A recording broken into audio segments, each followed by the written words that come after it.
The AMD ThreadRipper build is, well, long gone. It's over. But before it went out the door, we did manage to squeeze in one benchmark.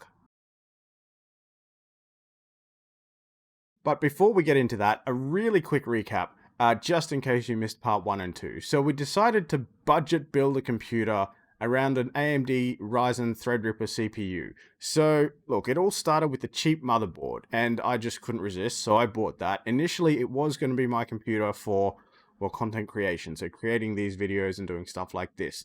But I had a friend who had been wanting a Threadripper for a while. I spoke to him, and turns out he actually was ready to buy one, so that went to him instead, which is fine. I now have another computer, but yeah, we'll talk about that another time. So look, before we go on to the benchmark score, one last thing. What do you do to save money when you're buying a computer or buying parts for a computer? Let us know in the comments.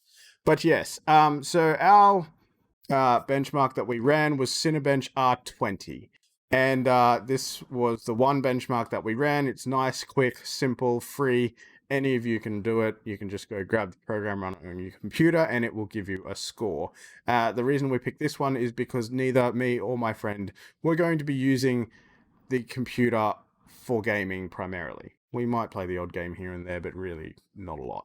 So yeah, we were looking at CPU intensive tasks, mostly like producing content or production work, so that kind of thing. So we were looking at CPU related benchmarks, and this was the one that we picked. So look, the comparisons were to an AMD Ryzen 7 3700X and an AMD Ryzen 7 3800X. Now, we don't have those parts here to do a comparative benchmark against them. What we did was we jumped online and found scores from 3 different places, which were CPU Monkey, CG Director, and TechSpot, at least for the 3700X and the 3800X. They didn't have one in Cinebench R20, only one in R15. So yeah, so the average score from the sources for the 3700X in Cinebench R20 was 4,838. And the average for the 3800X was 4,996. Our score for the Threadripper 1920X was 5,375. So not only was the whole build cheaper, but we scored higher as well. Now look, just to take the averages from the two sources that had scores for the 1920X, their averages came out to 5,326. They actually both had the same score, like identical score. So that was interesting.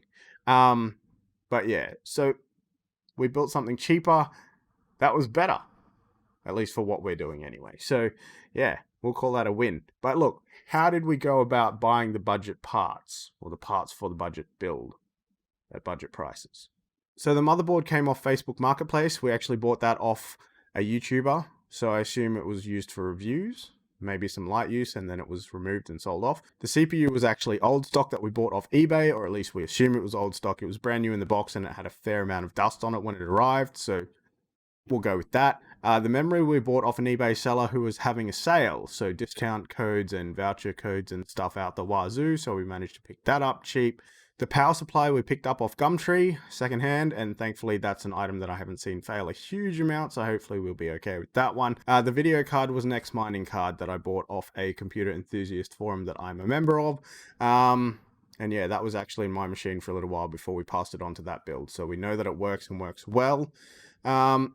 And then for the SSD and the hard drive, we didn't want to chance anything going wrong with that, so we went with new parts for those.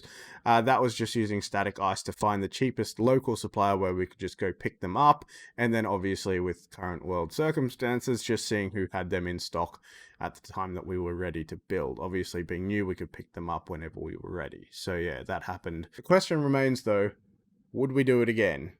And you know what? I reckon we would. So if you want to see what happens with that, or whatever else we do, because it's going to take a little while to gather all those parts together, you can subscribe, tell your family, tell your friends, get them watching too, because let's face it, there's no point us doing this if none of you are watching. Yeah, if you liked it, if you didn't, please tell us with your thumbs. That'd be great. And if you want to talk tech with us, if you have tech questions, we'll answer them 100% for free on Tuesdays at 7 p.m. during our Tech Happy Hour live stream. You can find those on Facebook and YouTube, and they are at 7 p.m. on Tuesday nights. But yeah, other than that, thanks for watching. Bye.